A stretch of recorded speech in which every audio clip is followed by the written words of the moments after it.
เฮลโลพี่น้องชาวไทยประเทศไทยปลายปี 2025 ได้ไป2ชื่อดังระดับโลกนะครับ 1. เป็นเจ้าภาพจัดซีเกมที่ห่วยแตกที่สุดในประวัติศาสตร์ของซีเกม 2. เป็นผู้ลุกลานประเทศกัมพูชาผมไม่แปลกใจนะที่ประเทศไทยเดินทาง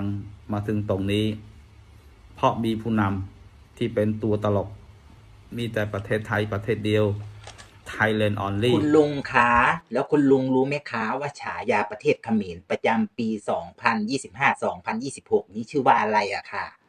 ดังไกลทั่วโลกเหมือนกันนะคะคุณลุงรู้จักไหมคะเคยได้ยินหรือยังคะ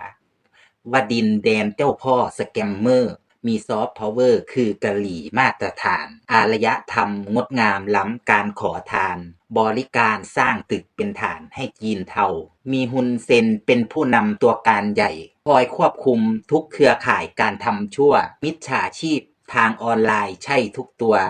เรื่องชั่วๆสิ่งเลวๆต้องฮุนเซนเป็นต้นแบบของผู้นำมิจฉาชีพพัฒนาส่งเสริมอาชีพให้คนร้ายเป็นศูนย์รวมแหล่งหลอกลวงทางออนไลน์ทุกเครือข่ายอบายมุขครบวงจรดังกระช่อนไปทั่วโลกข้ามพศนามเจ้าพ่อสแกมเมอร์แดนเขมรเป็นผู้นำทำความชั่วที่เลือดเย็นนามฮุนเซนเขมรแดงในตำนานเทปไทยสาย5สถานีเว้าพื้นคน